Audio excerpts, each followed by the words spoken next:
The sun hung low and sullen over the southeastern edge of Arizona, casting long shadows across the cracked desert floor. It was late summer, but the heat hadn't relented. Dust clung to every surface: wagon wheels, boots, skin. The caravan moved slowly, its line of creaking wagons winding like a tired serpent between the sun-scorched hills and dry washes. Wind gusted in small bursts, lifting grit into the eyes and mouths of the travelers. They barely reacted.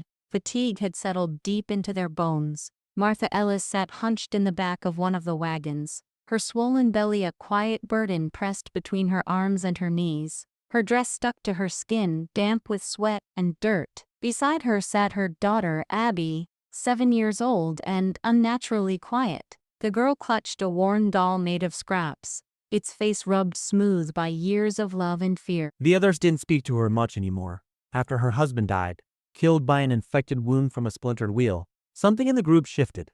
Once they had offered her help, shared firewood, asked after Abby. Now they avoided her eyes, their faces lined with suspicion and annoyance. She had become dead weight in their eyes. Just another mouth to feed, another delay on the trail. Water had run low days ago. Tempers flared with each dry mouth and creaking axle. Arguments broke out over route choices, over who had taken more than their share. When Martha tried to help, she was ignored. When Abby cried from thirst, she was told to hush. Each night they camped farther from her wagon. Each morning fewer words passed between them. That night, under a red sky streaked with ash and dust, it happened. One of the oxen collapsed, a wheel cracked, while the others bickered over repairs. 3 of the men approached Martha's wagon. They didn't yell, they didn't threaten.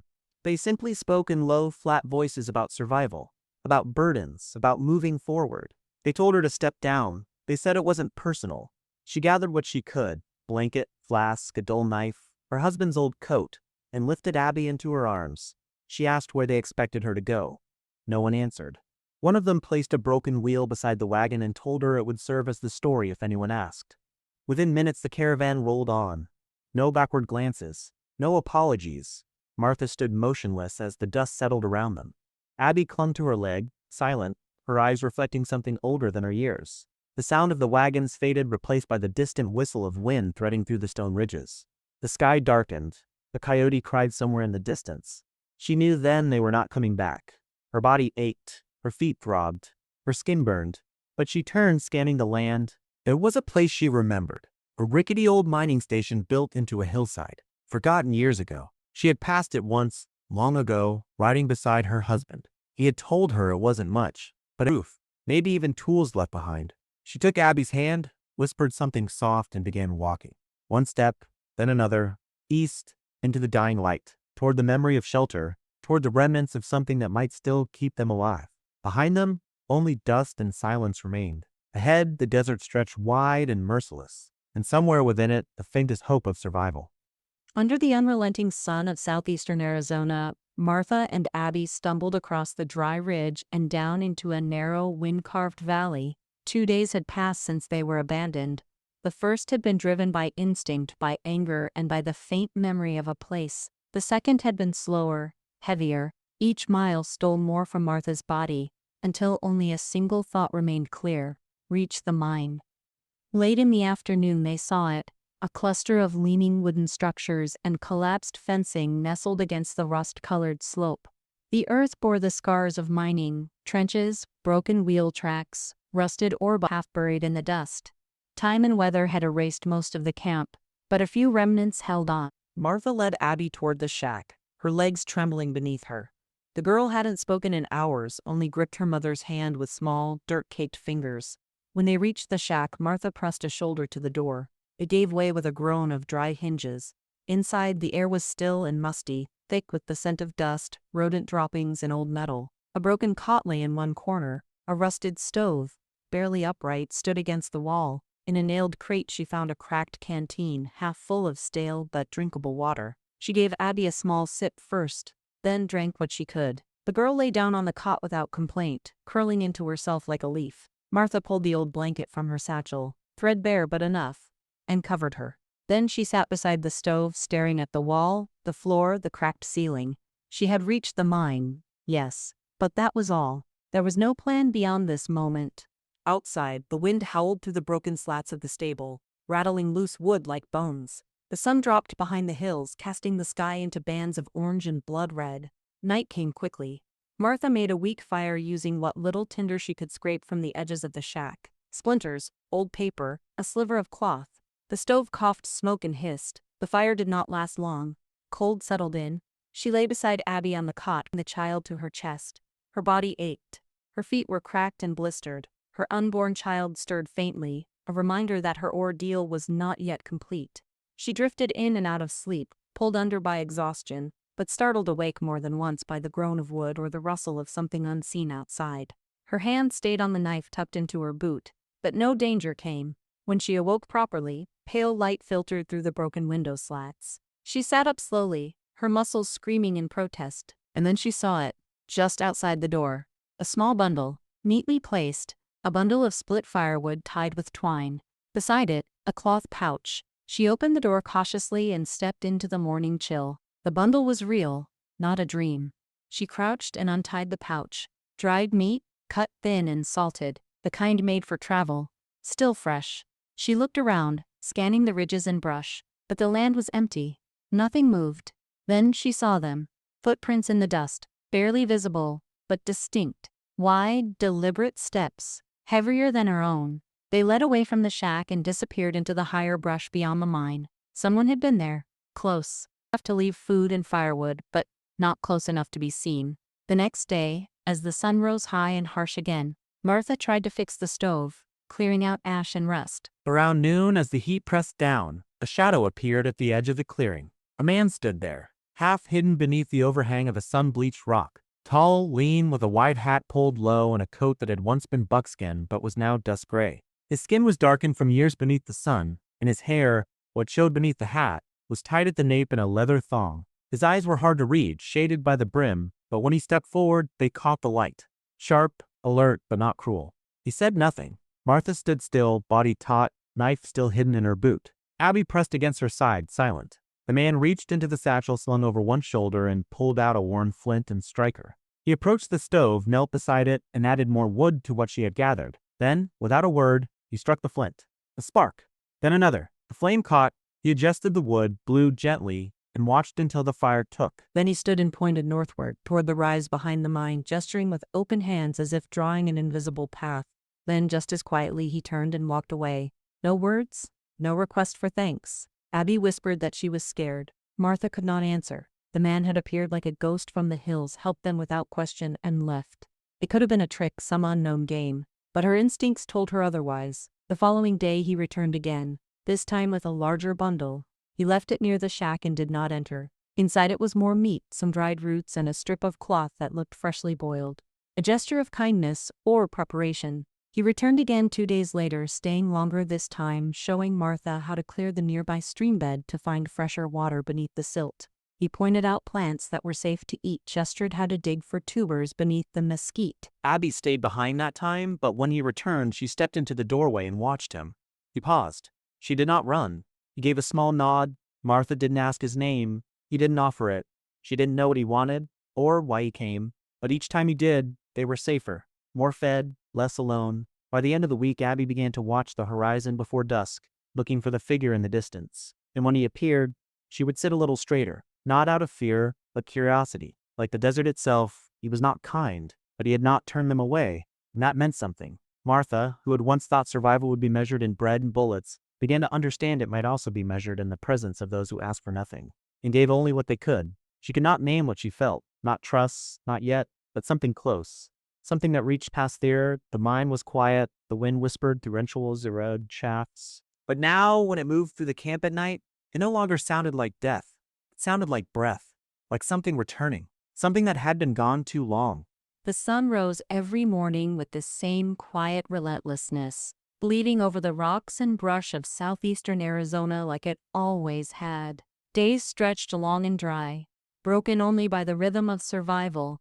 At the old mine, what had begun as mere endurance slowly became something steadier, something resembling life. Weeks passed. Martha marked the time by the changes in Abby. The child who had once whimpered in sleep and rarely spoke now wandered the edge of camp with a quiet confidence, her small hands always full of twigs or stones. She had given the silent man a name, Sammy at first, then simply Sam. He never corrected her. Sam came often, always in silence. He brought practical things, coils of snake hide to be tanned, knotted bundles of herbs that smelled sharp and medicinal, bones from fish he caught at some distant water, which he couldn't name. Once, he brought a clay bowl filled with rough gray crystals that turned out to be salt he had made himself from evaporated spring water. When Martha first tasted it, her body read with something close to joy. He never stayed, never asked questions. He would arrive, nod politely if Martha was outside, offer what he had brought, and begin working on whatever task needed doing. Sometimes he repaired the broken stable wall. Sometimes he reinforced the shack's roof with woven brush. Always calm, deliberate, efficient. He had no need for words. At first, tasted it, her body responded with summer from an project. Sam's quiet was different. It was purposeful, whole. He never sought to fill space with words. He simply moved through the world, like part of it. One morning, he showed Martha how to coil a dry yucca stalk into a water sieve. Another, how to place flat stones near a fire at night so they could be warmed and slid into bedrolls before sleep. He taught Abby how to tell the difference between a harmless gopher snake and a venomous Mojave green, and how to follow ants to find water after rain. Abby listened with rapt attention. She no longer flinched at sounds in the night. She built tiny houses from pebbles and arranged them near the shack like a miniature village. Sometimes, when she thought no one was looking, she would sing softly to herself, spinning tales for imaginary people who lived in her stone huts. Martha, watching her from the doorway, found herself blinking back tears. For the first time since being left behind, her daughter was smiling again.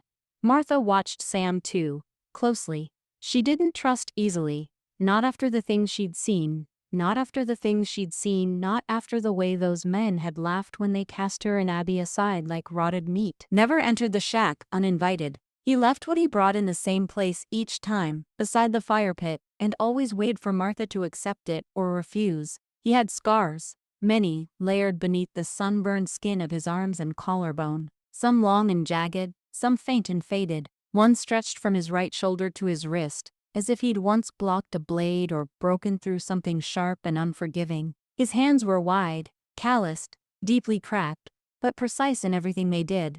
Abby once asked Martha if Sam was a good man. "I don't know," she answered truthfully, "but I think he's a careful one."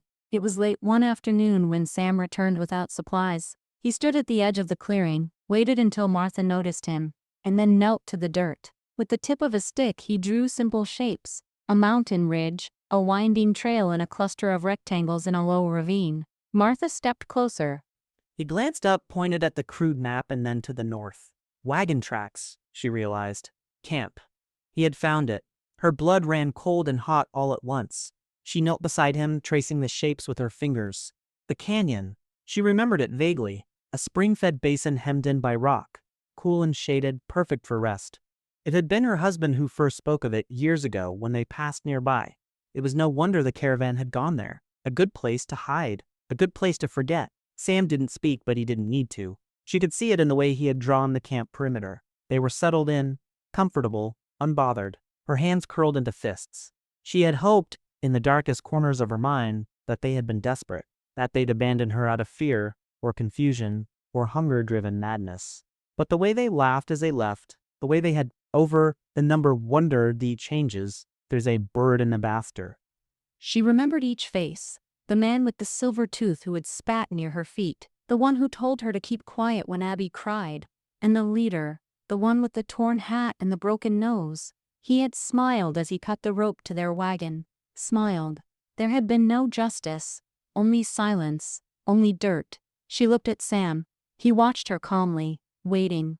Martha turned toward the shack, walked slowly, each step heavy with thought. Inside, Abby sat near the fire, humming, arranging her rock houses in rows. Martha watched her a long moment. Her heart ached, not for what had happened, but for what was coming. That night, she could not sleep. The air was hot and dry, full of distant animal calls and the rustle of cacti shifting in the dark. The stars stared down, endless and uncaring. She sat outside, arms wrapped around her knees, feeling the weight of anger settle deeper into her bones. He had said into the roster word, To be remembered. to remind them she had lived, and not quietly. The next morning, Sam was already waiting. He had brought nothing, only nodded when she emerged and gestured north. Abby clung to Martha's leg. Martha knelt, touched the girl's cheek. They would go. Not today, but soon. Sam turned, walking toward the hills, fading again into the land as though he had never been separate from it. Martha watched him disappear, the silence between them as solid as any spoken vow. She knew now what she must do, and in her chest, something sharp and steady began to beat. Under the scorched light of early morning, Martha stood at the edge of the mine clearing, staring north toward the unseen canyon. Her hands were steady now, her breath slow. There was no hesitation in her spine, no tremor in her fingers. It had taken days to shed the fear, weeks to understand that survival was not enough. She needed to be more than alive. She needed to be remembered. Sam stood nearby, silent as ever. He had waited while she came to the decision, had watched without judgment as she paced the clearing the night before, fists clenched, eyes hollow with memory. He had not pressed her, but when dawn rose and she looked at him with that fire behind her gaze, he nodded once. It was enough. They spent the afternoon preparing. Martha tied her hair back with a strip of cloth torn from an old shirt. She packed a satchel with dried meat, flint, and a small tin of oil she had found buried under the mine's workbench. Sam brought out coiled rope, a hatchet, and a bundle of sharpened stakes. He moved with the calm of someone who had done this before. Abby sat beside the shack, her small hands gripping the collar of the stray dog they'd taken in days earlier, a scarred old mutt that followed her like a shadow. Martha knelt and kissed her daughter's forehead, whispering that she would be back before the next morning. She didn't speak of danger, didn't speak of fear, just said, "Wait for me, be brave." Sam whistled softly, and the dog barked once, low and sharp. It knew its task. As the sun slipped behind the hills, they began their walk. The path wound through dry scrub and brittle mesquite, climbing slowly toward the canyon rim. Sam led the way, his body low, senses alert. Martha followed close behind, the satchel slung across her back, one hand always near the pistol tucked into her waistband. They didn't speak of danger, didn't speak of fear, just said, "Wait for me, be brave."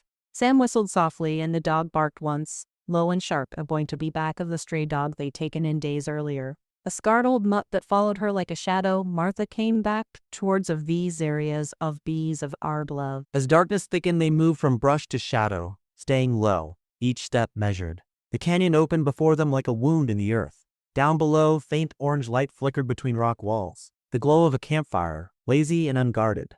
The scent of grease and sweat drifted upward. Sam crouched behind a boulder, scanning the camp below. 4 wagons were arranged in a crescent. Blankets strung between them formed crude shelters. Horses were tethered loosely under a rock overhang. And there, near the fire, a group of men laughed and drank, their voices loud and slurred with confidence. Martha spotted him immediately. Pharaoh. He was seated with his back to a wagon, legs stretched, bottle in hand. His coat was open, gun belt slung low across his hips. The fire cast flickering shadows across his face. Even from above, she recognized the smirk, the careless lean of a man who thought himself untouchable. Her heart didn't race. It burned. Sam pointed to the narrow path that twisted down into the canyon from the east. He drew a crude outline in the dirt, showing how they would split. He would circle west, where loose stones piled against the ridge wall. She would move down the central slope, timed with the distraction. He tapped the tin of oil in her satchel, then nodded. She nodded back. They split without another glance. The descent was slow and silent. Martha kept her footsteps light, watching the movement of the men below. Most were drunk, sprawled across blankets or seated around the fire. One cleaned a rifle without urgency. Another fanned smoke from his face, laughing at something crude. There was no guard posted. Near the bottom, she found the wagon she needed. Its torn, one wheel propped with stones. She crawled beneath it, unscrewed the tin, and poured the oil along the dry wood frame. Then she struck the flint. Once, school, reason, Batinsi, the Winnow Linus, the natural slope knew to tend down to the canyon from the east. He drew a crude outline in the dirt, showing how they would split. He would circle west, you're all the people thinks of they way through to Procline 6 and to Blanket, and the flame was quiet at first. A lick of orange, then a gust of wind turned it wild. Smoke curled fast. Men shouted, stumbling to their feet. A woman's scream pierced the air. Though no woman was there, just the ghost of memory echoing in the chaos. Martha rolled free from the wagon's edge as flames leapt skyward. She ducked low, weaving between wagons. A loud crash sounded to the west. Sam had triggered the rockfall.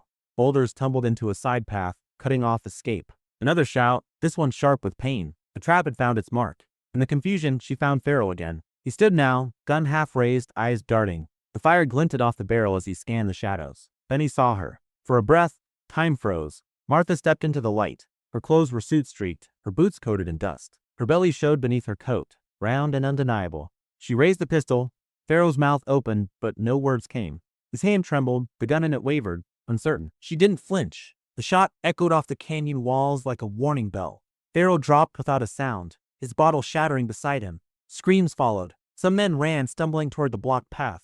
Others dropped their weapons, backing away from the flames, from the woman with the smoke-filled eyes. Sam appeared from the west, knife drawn. He cut down one more before covering Martha's retreat. Together, they climbed the path again, back slow, hearts steady. The fire below consumed more than just the wagons. It consumed their past, their silence, their helplessness. By dawn, the camp was empty. Crows circled the ridge. A torn blanket flapped in the breeze. Scattered boots lay half buried in ash. Martha stood at the edge of the cliff and stared down without regret. Her hand rested on her belly, her spine straight. They would not forget her the cliff and stared down without regret. They would now work to the objects. A woman sees. The fire below consumed more than just the wagons. They consider for that conserved then. There's the reasons the peace. The Rosaville of these, the thing yet the federated place and simpies for the impero various house, the face, federo did up the disease of the face, the way to the I have. 21. The federo dropped without a sound. His bottle shattering beside him. Screams followed. Some men ran, stumbling toward the blocked path. Others dropped their weapons, backing away from the flames, from the woman with the smoke-filled eyes. Sam appeared from the west, knife drawn. He cut down one more before covering Martha's retreat. Together, they climbed the path again, back slow, hearts steady. The winnet with the smoke-filled eyes. Sam appeared from the west, knife drawn. He cut down one more before covering Martha's retreat. Together, they climbed the path again, back slow, heart steady. The fire below consumed more than... They reached the mine as dusk clung to the sky, a thin smear of orange fading into violet along the jagged line of the hills. The ground beneath them cracked with each step, brittle from weeks without rain. Dust clung to their boots, to their skin, to every breath. Martha's legs threatened to give way, but she kept walking, each step an act of will, her hand resting on the swell of her belly as though willing it to remain still for just a little longer. Sam walked beside her in silence, his rifle slung across his back, his face unreadable as always. They didn't speak of what had happened at the canyon. There was no need. The smoke on their clothes and the blood beneath Martha's fingernails told enough of the story. Behind them, the path burned, scattered like ash on the wind. The mine came into view just as the last light dipped behind the hills. The shack stood crooked but waiting, its outline familiar and somehow welcoming. A thin trail of smoke rose from the stone chimney. Abby's voice broke the quiet, sharp and high with urgency. She came running from the doorway, barefoot and wild-eyed, the dog at her heels. Martha didn't need to hear more. The pain that had been low and distant for hours now surged upward, a twisting, seizing pressure that stole the breath from her lungs. She staggered. Sam caught her under the arm. Inside the shack, the air was warm, scented with the faint remnants of boiled roots and dried herbs. The blanket on the floor had been laid out, a bowl of water set beside it. Abby had done what she could. Sam moved quickly but calmly, stripping the ruined coat from Martha's shoulders and easing her down onto the bedding. His hands, though calloused, were gentle. She gritted her teeth against the next wave. Sweat already slicked her brow, and her breath came fast, uneven. Abby knelt beside her, eyes wide, her small hands reaching without knowing where to help. Sam brought more water, clean and cold. He soaked cloth in it, pressed it to Martha's forehead, then set a pot to boil over the fire, adding herbs she didn't recognize. The room dimmed around her, narrowing to flickers of firelight, the creak of floorboards, and the rhythm of her own body turning against itself and through it.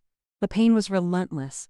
It tore through her with no mercy, no pause.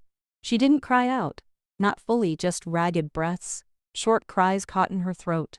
She clenched her jaw and thought of dust, of wagon wheels, of the sound her pistol made when it fired into Pharaoh's chest. She thought of her daughter's face the first night in the mine, lit only by fear and flickering firelight. Now Abby sat beside her, strong, still. Her hand didn't tremble, the hours stretched. The moon rose higher, silver through the broken window. Outside, the wind picked up the sharing sand against the wood with dry whispers. He moved from task to task with steady precision, mixing tinctures, cooling cloth, placing a folded pelt beneath Martha's back. When the final hour came, Martha thought she might break. Her breath turned shallow, her vision blurred. She gripped the edge of the blanket and pushed through one last time. And then, silence. A breath. Another. A cry. It pierced the night like something sacred, something carved from pain and made whole through sound alone. A boy, slick with blood and heat. tiny and alive. Sam wrapped him in the softest hide they had. Abby reached out, her hand still shaking as she took him for the first time. She held him close and whispered the name. Rye. Martha exhaled, a long sound. Her eyes fluttered closed, not in sleep, not in sleep, not in surrender, but in peace. Abby knelt beside her. The Ave love there, ten te, Addy ten taked. Because at the area, Sam prepped if favorable those process, pandan, tendes, shirita, song, tended, pieces. Process, can, 10 years, coming and normal, from task to task. Process, tenure, 10 tended. Process, 7 tendon, 10 years, cooling cloth, placing a folded pelt beneath Martha's back. When the final hour came, Martha thought she might break. Her breath turned shallow, her vision blurred.